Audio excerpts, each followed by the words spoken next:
Salut, salut, hello, hello, bonjour à toutes, bonjour à tous, ça va des crabes. Alors, vous avez vu ça? C'est plutôt rigolo, hein, regardez, je peux le mettre dans mon oreille. En fait, le truc que vous voyez là, c'est la sortie du poêle à bois que j'avais avant que cette pièce ne devienne ma chambre. J'ai dû l'enlever. J'ai gardé le conduit au cas où quelqu'un voudrait retransformer l'appartement une fois que je l'aurai vendu. Bref, voilà. Donc j'espère que ça ne vous dérangera pas trop. Je peux pas l'enlever et je sais pas où me mettre. Bref, la vidéo d'aujourd'hui. Tiens donc, une vidéo un peu sérieuse. Alors qui va s'adresser, je reconnais, surtout peut-être aux retraités, futurs retraités qui auraient comme projet l'expatriation en Thaïlande. Et je vais vous parler d'impôts. Alors oui, je sais, c'est un sujet qui est plutôt à la mode sur YouTube. Même notre célébrissime amie Sabri Taille en parle. Alors évidemment, Sabri ne parle pas vraiment des retraités, mais il s'intéresse surtout à des gens qui ont des revenus, qui viennent de l'étranger, etc. Donc comment ruser quelque part pour rapatrier l'argent au fur et à mesure et ne pas payer trop d'impôts. Moi, je vais vous parler d'un problème, et moi, je vais surtout vous en parler totalement gratuitement. C'est-à-dire que vous n'aurez pas besoin de rejoindre mon programme d'accompagnement pour la simple raison que je n'en ai pas. Donc, tout ça est gratuit. Et je vais vous parler donc d'un cas concret qui est celui d'un retraité, tiens, moi, pourquoi pas, voilà, qui a comme projet une expatriation en Thaïlande et qui se pose la question des impôts. Je prépare mes arguments et je reviens dans ça. Alors, de retour. Donc, vous êtes donc déjà retraité ou futur retraité et vous préparez une expatriation en Thaïlande ou dans un autre pays. Moi, ce que je connais, c'est la Thaïlande. C'est mon cas. Je suis déjà retraité, même si je travaille encore, et je prépare depuis pas mal de temps mon projet d'expatriation. Va donc se poser immédiatement le problème des impôts. Et oui, le filet à la patte des impôts du fisc français qui ne vous lâche pas facilement. D'ailleurs, pour parler des retraites, il vous lâche pas du tout. Voilà, puisque les retraites françaises, qu'elles soient publiques ou privées, seront imposées en France et resteront imposées en France. Alors, que vous soyez résident fiscal en France ou que vous ne le soyez plus, puisque normalement, en partant en Thaïlande et en y résidant plus de 6 mois, vous allez devenir résident fiscal en Thaïlande. Encore faut-il devenir non-résident fiscal en France. Qu'est-ce que cela implique? Alors, un non-résident fiscal en France, vous voyez là, je prends même ma petite liste parce que franchement, la mémoire me joue des tours parfois. Alors, premièrement, donc votre foyer, c'est-à-dire votre conjoint, vos enfants mineurs, restent en France et vous partez. Le gros égoïste, vous partez tout seul, vous les emmenez pas. Vous séjournez plus de 183 jours en France. Vous exercez une activité professionnelle. Bon, si vous êtes retraité, mais il y a beaucoup de types d'activités professionnelles. Mais disons que c'est un des critères. Donc, vous exercez une activité professionnelle en France. Et enfin, le centre de vos intérêts économiques est en France. Ça peut être des revenus locatifs, ça peut être des investissements, des choses comme ça. Donc, si vous cochez ces cases-là, ou même, je crois, une seule de ces cases-là, en fait, vous restez résident fiscal en France. L'intérêt, évidemment, je dirais, si vous vivez plus de 6 mois en Thaïlande et que vous n'avez plus de foyer en France, plus d'intérêt économique, l'intérêt, c'est de devenir non-résident fiscal en France. Je le précise encore une fois, ça ne veut pas dire que vous ne paierez pas d'impôts en France. Mais par contre, vous allez bénéficier du statut de non-résident fiscal. Alors, ça, c'est évidemment une déclaration qu'il faut faire auprès du fisc, c'est-à-dire leur expliquer votre situation, dire voilà, moi, je suis parti en Thaïlande, je suis plus du tout en France, j'ai pas de maison, j'ai plus de famille, j'ai pas d'intérêt. Vous pouvez évidemment conserver un compte bancaire en France, ce qui pourrait faciliter les choses, entre autres, pour payer pour payer les impôts. Et puis votre retraite française, alors bien sûr, vous pouvez toujours demander à ce qu'on vous la verse sur un compte thaïlandais, mais enfin, c'est forcément un peu compliqué, et c'est vrai que se la faire virer sur un compte en France, se servir de Wise, par exemple, pour faire des transferts sur votre compte en banque thaïlandais, c'est une bonne solution, parce qu'en plus, les transferts de banque à banque, en général, ils se font pas à des taux très intéressants, donc c'est beaucoup plus intéressant de le faire avec Wise. Voilà. Donc, vous demandez votre statut de non-résident qu'on vous accorde. À partir de ce moment-là, tiens, je vais même... oh mon Dieu, c'est où ce truc? C'est là. Voilà. Alors, non, c'est pas là, c'est là. Alors, votre impôt, du coup, sur vos retraites, va donc bénéficier d'un calcul un peu spécifique. Alors, à la base, un calcul un peu spécifique du statut, en fait, de non-résident. Donc, c'est un barème progressif qui tient compte, comme d'habitude, du quotient familial et du montant de vos revenus. Alors, il faut savoir donc que les non-résidents ne sont imposés que sur leurs revenus de source française, sous réserve de la convention fiscale applicable. Mais bon, alors, il y a une petite finesse là, que je vais vous donner tout de suite, même si c'est peut-être pas vraiment le moment. Imaginons un instant que vous ayez fait des investissements immobiliers en Thaïlande. Vous avez acheté un condo, voire deux. En fait, vous devez, rien ne vous y oblige, moi je vous le conseille, vous devez déclarer ces biens comme des biens détenus à l'étranger au fisc français. Alors, le fisc français ne va pas vous faire payer d'impôts sur ces biens, puisque ces impôts, c'est des biens qui sont en Thaïlande, ils seront à payer en Thaïlande. Enfin, les impôts correspondants, oui. Voilà. Mais par contre, il y a un effet, alors, on va dire un peu pervers, pas tant que ça, mais bon, c'est un effet mécanique, c'est que ces biens, même s'ils ne sont, la valeur de ces biens, mais ça peut être des revenus locatifs, ça peut être, voilà, enfin, d'ailleurs, ça doit être des revenus locatifs, puisque par définition, la valeur d'un appartement, il rentre pas dans votre, mais en tout cas, voilà, s'il y a des revenus locatifs, ces revenus locatifs vont s'ajouter à votre revenu de référence. Vous ne paierez pas d'impôt dessus, mais par contre, ça va risque fort de faire augmenter votre taux d'imposition. Et du coup, mécaniquement, vous paierez plus d'impôts. Voilà, c'est comme ça. Puisque en fait, ce taux d'imposition en fait, qui va augmenter, vous ne paierez pas d'impôts sur les revenus locatifs, mais par contre, il va s'appliquer aussi sur le montant de vos retraites. Je ne sais pas, si vous passez par exemple de 12 à 15%,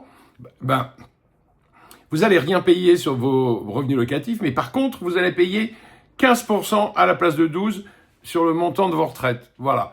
Et bon, après, moi, j'ai pas de conseils à vous donner. Vous faites ce que vous voulez. Je pense qu'il y a pas mal de gens qui cachent un peu ce genre de choses au fisc.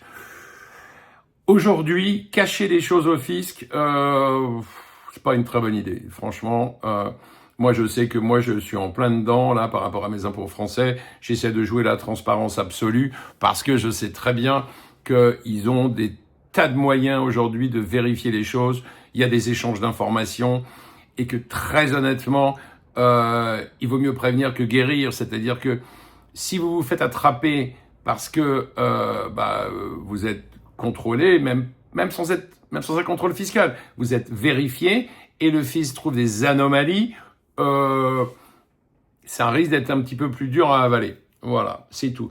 Donc, bref, alors comment est-ce que ça va se passer par rapport à vos impôts? Tiens, on va prendre un exemple chiffré. Alors, je vais prendre exprès une retraite un peu élevée, on va dire. Mais, encore une fois, c'est un exemple comme un autre.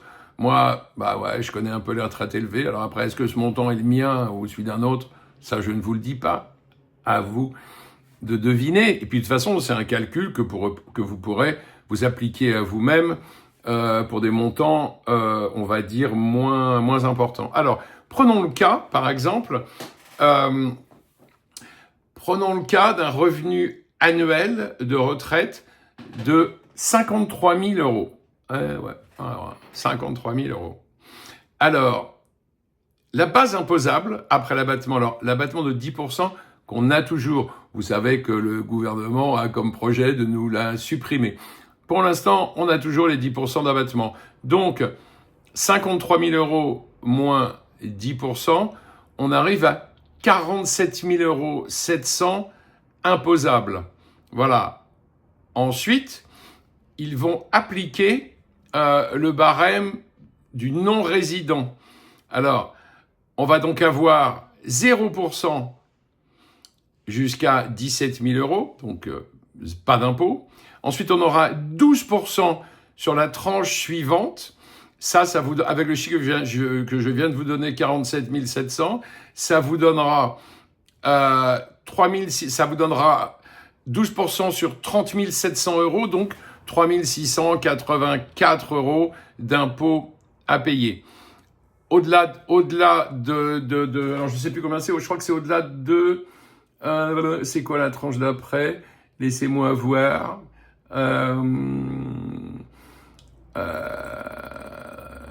La somme d'après, c'est...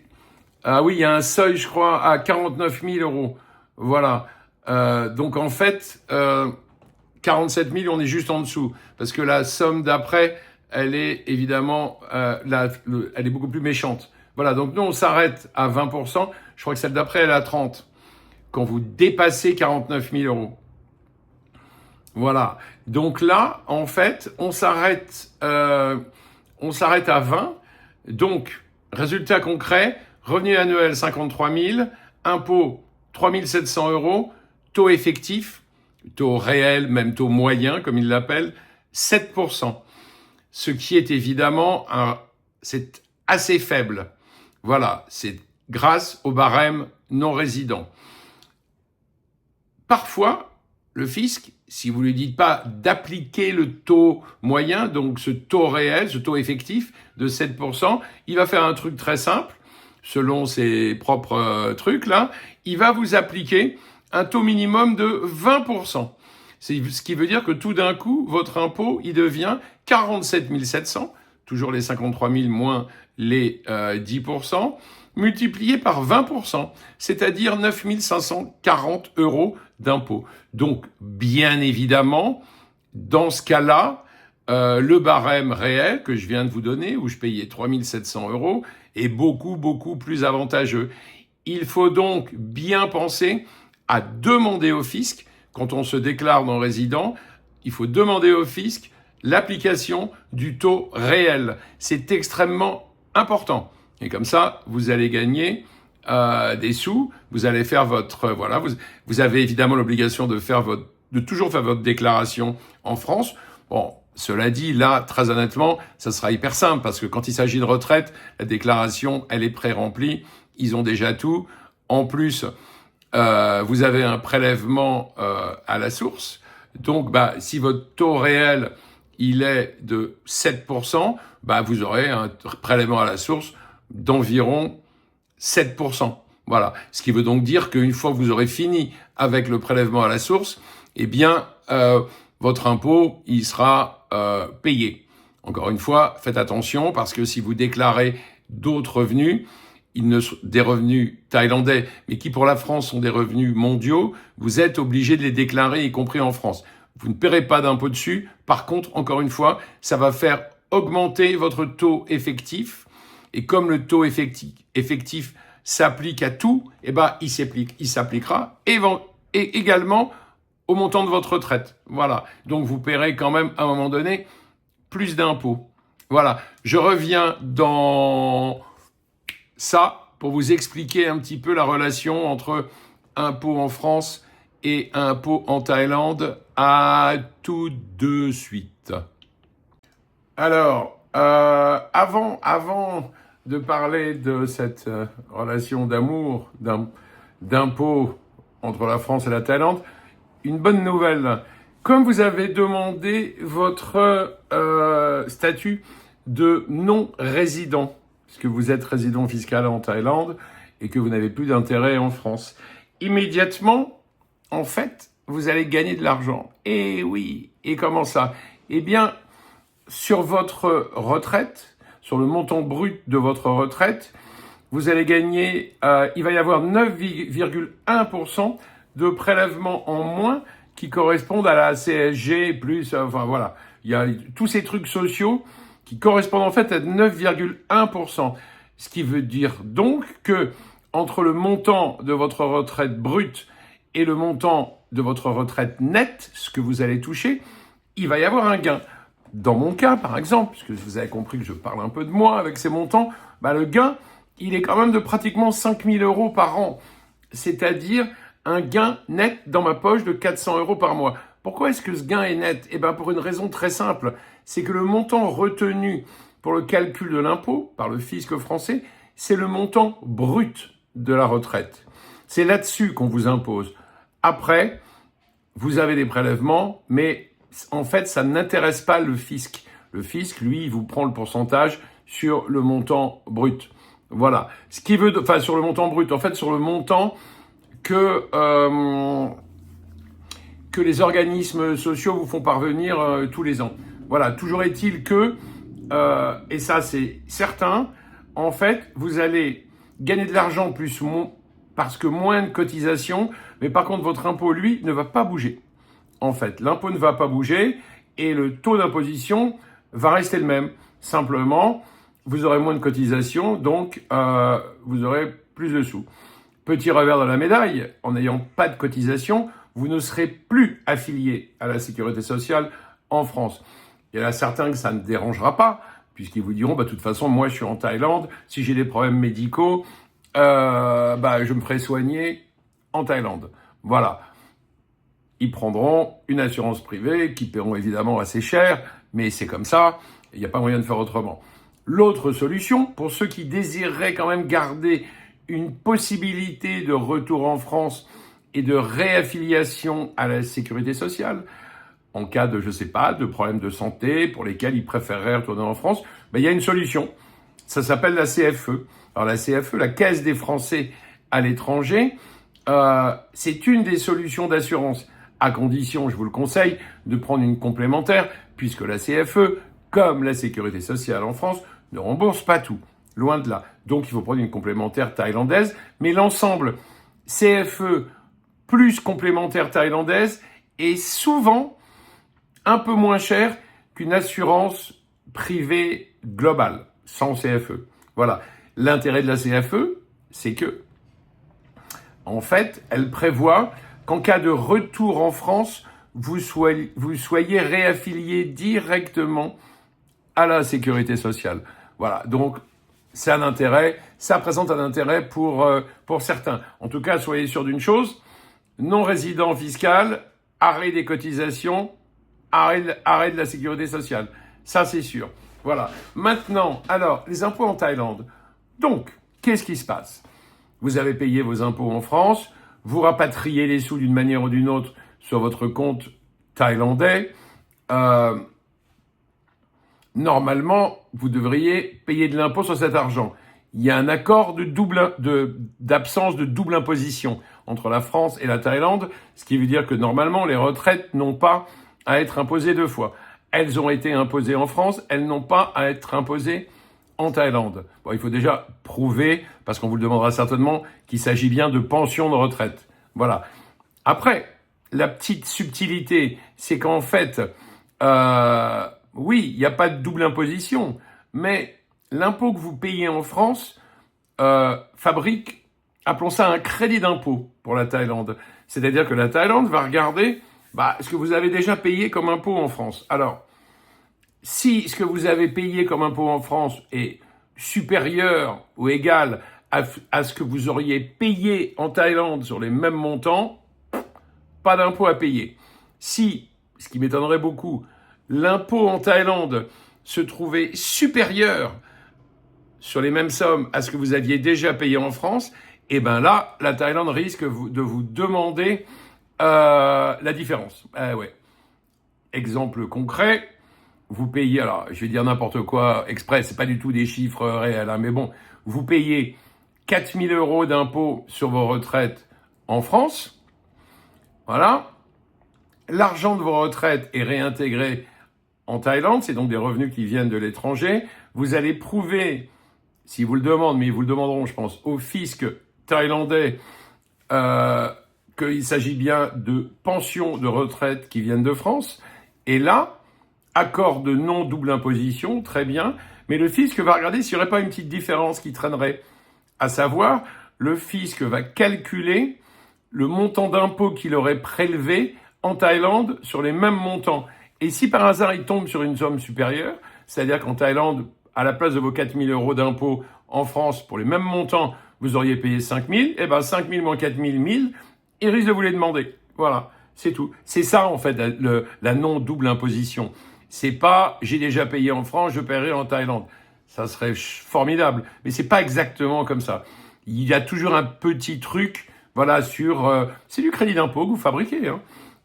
Et c'est toutes les règles de non-double imposition sont comme ça en général. Vous fabriquez du crédit d'impôt avec votre premier impôt. On regarde dans le deuxième pays où en est le montant. Il est inférieur ou égal, pas de problème. Si par contre il est supérieur, on vous demande la différence. Bref, il y a évidemment une manière d'échapper à ça, mais alors ça, elle est peut-être pas, j'en suis désolé, à la portée de tout le monde. C'est le fameux visa LTR, qui est le visa que moi je vais demander. Le visa LTR, qui est un visa, je vous le rappelle, de 10 ans, à renouveler au bout de 5 ans. À renouveler en général, ça veut dire à payer. Mais bon, voilà, en tout cas, vous êtes peinard pendant au moins 5 ans. L'intérêt du visa, c'est qu'il est à multiples entrées, qu'il n'y a pas de validation, là, de pointage tous les 3 mois. C'est une fois par an seulement. Et puis, il y a des petits avantages, voilà, quand vous voyagez, vous avez le droit à des fast track, vous avez le droit à des comment on appelle ça, là, des trucs rapides, là, vous savez, les queues où il y a personne, où il y a moins de monde. Voilà. Mais alors, il y a un avantage beaucoup plus important, qui est une exonération d'impôt de revenus sur l'étranger. Encore faut-il obtenir le LTR. Quelles en sont les conditions? Première condition, la plus simple, avoir au moins 80 000 $ de revenus annuels provenant de l'étranger sous forme de pension de retraite, salaire pour ceux qui sont pas encore à la retraite, voilà. C'est quand même une sacrée somme. Moi, par exemple, c'est une condition que je remplis pas. J'ai une bonne retraite, mais pas à ce point-là. Ensuite, il y a une deuxième possibilité, en fait. D'ailleurs, oui, vous savez, en fait, il y a plusieurs catégories, comme souvent dans les visas thaïlandais, et donc, en fait, la catégorie qui intéresse les retraités, elle s'appelle Wealthy Pensioners, ce qui veut dire retraités aisés.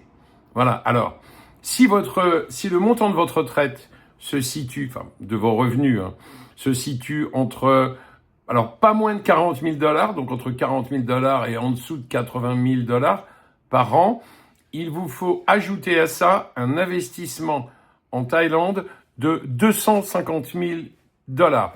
Investissement qui peut être fait sous des formes variées, ça peut être un investissement immobilier, ça peut être des actions dans des entreprises thaïlandaises. Voilà, en tout cas, les deux conditions, c'est premièrement, au moins 40 000 $ par an, deuxièmement, un investissement de 250 000 $ dans le royaume. À partir de ce moment-là, si vous réunissez ces deux conditions, vous avez votre LTR et le LTR vous offre une exonération totale sur vos revenus étrangers. C'est-à-dire que vous n'avez même plus besoin de faire des calculs alambiqués pour savoir quand rapatrier l'argent. C'est un peu totale liberté. Si vous voulez rapatrier, 50 000 € d'un coup, vous pouvez et vous ne paierez pas d'impôt dessus. Alors que dans d'autres cas de figure, vous allez en payer. C'est beaucoup plus compliqué. Il faut faire des calculs savants. Et là, je vous renvoie aux vidéos de Sabrita, qui est beaucoup plus fort que moi sur ce genre de calcul. Moi, j'avoue, j'aime les solutions simples.